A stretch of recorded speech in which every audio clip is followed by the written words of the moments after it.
Hello, friends. Today we have AI for the linguist. E is for embeddings. I am Dr. Sonali Tamhankar, and this is AI A to Z course. Any TNG Star Trek The Next Generation fans here? The episode 11001001 features an alien race called the Binars who can only communicate in binary. Computers are a bit like that. At their core, they understand numbers, not words. Everything has to be translated into math. And yet, we casually talk to large language models these days in natural language and get back essays, poems, sometimes very human sounding advice. So, the big question is, how does AI do math with words? The first step has to be to convert words into numbers.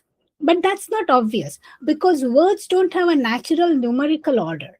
We know that 1 is smaller than 2, it's smaller than 100, but we can't say that the word onesie, it's smaller than the word formula, it's smaller than the word burp. They're just different things. If you watched our C is for clustering video, we talked about objects in the life of a new parent and imagined them as having attributes like closeness or toyness. A sock has a high closeness, and if you've spent any time around kids, you know that it also has a non-zero toyness. So let's try that. Instead of assigning a single number, we assign each word a set of numbers. Now, a large language model like ChatGPT must capture every word from burp to sock to healthcare to queen. So we will need a whole bunch of numbers, each capturing some aspect of meaning. This is the concept of embedding. You might say potato and have a mental representation of what the word means.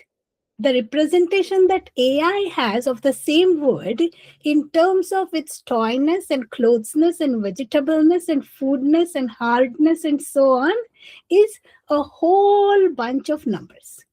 We are simplifying, of course, so let's lean into it and look at a classic example with just 4 words: man, woman, queen, and king. We'll pretend we have only 2 axes, manness and womanness, and royal or not royal. And we have woman at this corner 1 minus 1, man at -1, king -1, and queen 1, 1. Now notice that the order matters. 1 minus 1 is woman and -1, 1 is king. So we will use these ordered sets, and we'll call them vectors. Vectors have an exquisitely deep meaning in math and physics, but for today, we can just think of them as these ordered lists of numbers. Okay, so now things get interesting because we can now write an equation like this, and we can do math in an element-wise manner. So look at the first element. We have 1 minus 1 plus -1, and this gives us -1 and so on. But then if you look at what we have written down here, 1 was queen, and 1 minus 1 was woman, and -1 was man. So we actually wrote down queen minus woman plus man is king. And if you do know something about vectors, you can look at this diagram over here. But in terms of meaning, this makes sense, right? You take queen, you remove the womanness and add the manness, and you get king. So it feels meaningful. So this mapping of words into vectors is called embedding. Of course, this example resembles real embeddings about as much as choo-choo train resembles a real train. But it does capture essence in the sense that AI sees words as vectors, and word similarity and relations are roughly preserved. And finally, we can do math operations with these vectors, which is the point of embeddings in the first place.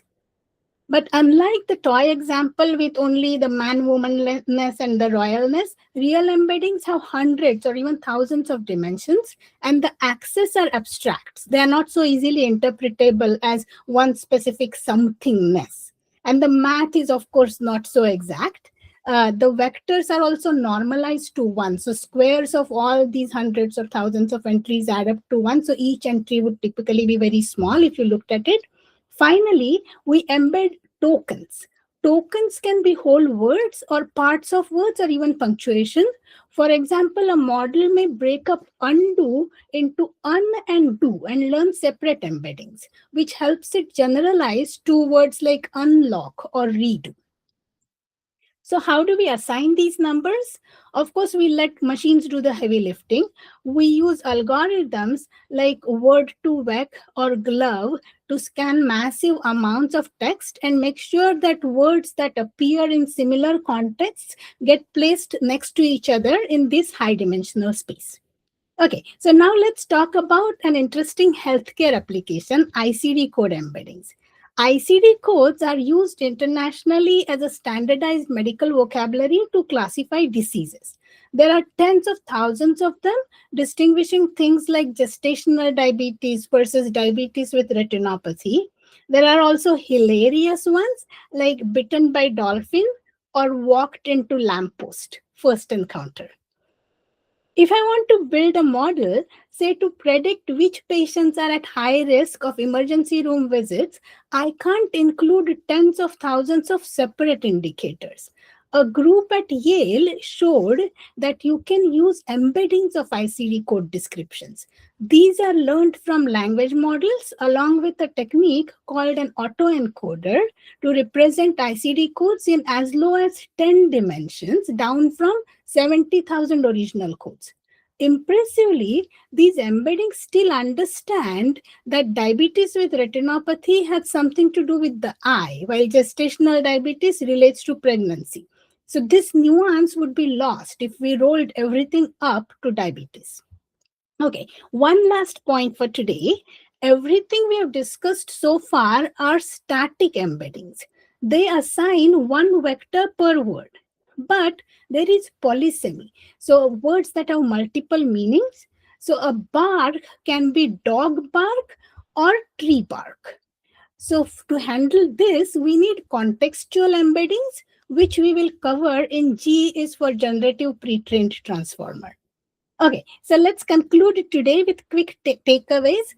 Embeddings encode words into ordered lists of numbers or vectors so that words with similar meaning are close together.